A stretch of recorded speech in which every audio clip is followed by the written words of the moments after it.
कारगिल विजय दिवस आज पूरे देश भर में मनाया जा रहा है और आप देख सकते हैं वो पल और वो क्षण को याद किया जा रहा है। हमारे साथ वो सैनिक मौजूद हैं जो कारगिल युद्ध में रहे हैं और इनकी मेन भूमिका रही है, लेकिन आज उन पलों को वो याद कर रहे हैं। सर, आपका परिचय दें और किस तरीके से आपने युद्ध को देखा है। मैं रिटायर्ड सूबेदार मेजर टी.एस. सोडी हूँ। कारगिल युद्ध के टाइम पे हम लोग राजस्थान गुजरात में थे और ओखा अपना कांडला, अपना जामनगर, कच्छ, भुज, ये सब इलाके हमारे अंडर में थे। पूरा समुद्री क्षेत्र हमारे अंडर में था और वहाँ पे इंडियन ऑयल के 120 कुएँ थे जो कि पाकिस्तान के निशाने पे थे और जो कि कराची है, कराची से यदि जहाज़ उड़ता है तो 2 मिनट के अंदर वो हमारे कुएं को ध्वस्त कर सकता है। तो उसकी प्रोटेक्शन के लिए हम लोग सब कच्छ, भुज में, कांडला में तैनात थे कि उसको जो किसी भी तरीके से उसका बचाव किया जाए। सर, क्या क्षण थे वो, कुछ पल आपको याद होंगे? जी, बहुत अच्छे से याद है। वो क्षण बड़े वैसे थे कि किसी भी टाइम पे, किसी भी मोमेंट पे अटैक हो सकता था और हम लोग हमेशा 24 घंटे अलर्ट में रहते थे और हमारी स्वीडन की तोपें लगी हुई थी चारों तरफ।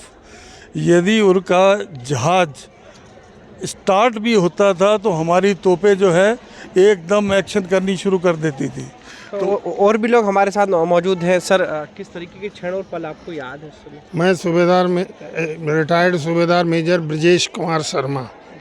उस टाइम पर हम 657 बटालियन 57 डिब में थे जो कि न्यू मीशामरी में थे और वहाँ पर 33 जो आरआर बटालियन को मूव करना था रात ही रात।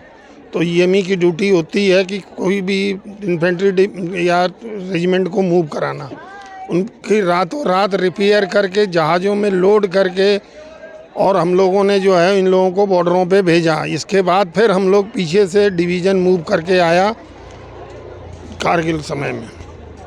तो उस समय तो आदमी को कोई न खाना नहीं, पीना नहीं और रात दिन याद नहीं रहता है, क्योंकि उस समय पर एक ही चीज़ें ध्यान रहती है कि हमको अपने दिए हुए समय पर अपनी रेजिमेंट और बटालियनों को मूव करा करके वहाँ तक पहुँचाना है गंतव्य स्थान पर जहाँ पर पॉइंट मिला होता है।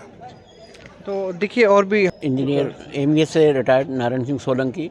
उस समय मैं भोपाल में पोस्टिंग थी मेरी और ख़ास तौर से मेरी ड्यूटी मिलिट्री हॉस्पिटल में थी जहाँ पर कारगिल युद्ध में जो जख्मी हो जाते थे जवान लोग वो आया करते थे और मेरी ड्यूटी उस समय एयर कंडीशनिंग प्लांट वगैरह सब ठीक रहना चाहिए वो थी। सर, आपका क्या भूमिका रही और किस पर उस क्षण को याद करते हैं? मेरी भूमिका 99 में तो मैं था नहीं, क्योंकि उसमें रिटायर हो गया 85 में। तो मेरी भूमिका रही है 1965 एक्शन में जो, और दूसरा रहा है 71 एक्शन में। तो उसमें मैं फर्स्ट में जो है 95 में मैं एक इन्फेंट्री बटालियन के साथ अटैच था। क्योंकि मेरा टेक्निकल जॉब है, वो मेरी भूमिका ही थी कि जितने भी स्मॉल आर्म्स हैं उनको फिट रखना मेरा। सर, आप क्या कहना चाहेंगे आज कारगिल दिवस? आज कारगिल दिवस के उपलक्ष्य में हम भूतपूर्व सैनिकों के लिए यहाँ पे एकत्र किया गया है मनाने के लिए। मैं 657 बटालियन अपना उसमें अगरतला में था, तो वहाँ पे एकदम से ऑर्डर आया कि कारगिल युद्ध के लिए अपन को 657 बटालियन मूव करना है, जो कि हमने राजस्थान एरिया में पूरी बटालियन को डिप्लॉय किया था। 57 डी को हमने प्रोडक्शन दिया और हमसे जो भी मतलब कि 24 घंटे का जो भी समय मिलता था हम तैनात रहते थे। तो आप देख सकते हैं आज कारगिल विजय दिवस पूरे देश में मनाया जा रहा है। वहीं सैनिकों की हम बात करें तो भूतपूर्व सैनिक यहाँ पर पहुँचे हैं और आज इनका भी सम्मान किया जाना है। वो क्षण देखे हैं जब पाकिस्तान के साथ युद्ध हुआ था कारगिल। उस दौरान पाकिस्तान की सेना को हिंदुस्तान की सेना ने खदेड़ दिया था। मनोज शर्मा के साथ विवेक शर्मा, स्वराज एक्सप्रेस, भोपाल। मध्य प्रदेश की हर छोटी बड़ी खबर से अपडेट रहने के लिए सब्सक्राइब कीजिए MP स्वराज।